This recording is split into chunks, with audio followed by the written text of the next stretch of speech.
കൊച്ചിയിൽ നടിയെ ആക്രമിച്ച കേസിൽ മെമ്മറി കാർഡിന്റെ ഹാഷ് വാല്യൂ മാറിയതിനും കോടതി പഴിക്കുന്നത് അന്വേഷണ സംഘത്തെയാണ്. അന്വേഷണ ഉദ്യോഗസ്ഥൻ യഥാസമയം കോടതിയെ അറിയിച്ചില്ലെന്നാണ് വിധിപ്പകർപ്പിലെ വിമർശനം. എന്നാൽ കോടതി കസ്റ്റഡിയിലിരിക്കെയാണ് മെമ്മറി കാർഡിന്റെ ഹാഷ് വാല്യൂ മാറിയത്. ഇക്കാര്യം ഫോറൻസിക് ഉദ്യോഗസ്ഥർ കോടതിയെ അറിയിക്കുകയും ചെയ്തിരുന്നു. കൊച്ചിയിൽ നടിയെ ആക്രമിച്ച സംഭവത്തിൽ ആക്രമണ ദൃശ്യങ്ങളുടെ മെമ്മറി കാർഡിന്റെ ഹാഷ് വാല്യൂ മാറിയത് ഏറെ കോളിളക്കമുണ്ടാക്കിയിരുന്നു. അന്വേഷണ സംഘം കോടതിയിൽ സമർപ്പിച്ച മെമ്മറി കാർഡിന്റെ ഹാഷ് വാല്യൂവിലാണ് മാറ്റമുണ്ടായത്.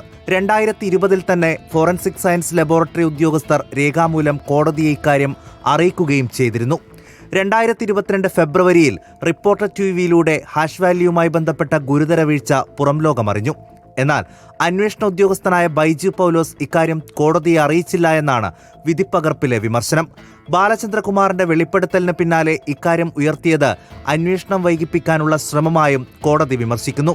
കോടതിയുടെ കൈവശം FSL ഉദ്യോഗസ്ഥരുടെ റിപ്പോർട്ട് നാളുകൾക്ക് മുമ്പേ ലഭിച്ചിരിക്കെയാണ് അന്വേഷണ സംഘത്തിനെതിരായ ഈ വിമർശനം എന്നതാണ് വിചിത്രം. FSL ഡയറക്ടറുടെ മൊഴിയും കോടതി പരിഗണിച്ചിട്ടില്ല. റിപ്പോർട്ട് കിട്ടിയിട്ടും കോടതി തുടർ നടപടിയും എടുത്തിരുന്നില്ല. ഒടുവിൽ ഹൈക്കോടതി അന്വേഷണത്തിന് ഉത്തരവിട്ടെങ്കിലും അതിലും പുരോഗതിയുണ്ടായിട്ടില്ല. മെമ്മറി കാർഡിലെ ദൃശ്യങ്ങൾ ചോർന്നിട്ടില്ലെന്നും സുരക്ഷിതമാണെന്നുകൂടി വിധിപ്പകർപ്പിൽ കോടതി പറയുന്നുണ്ട്.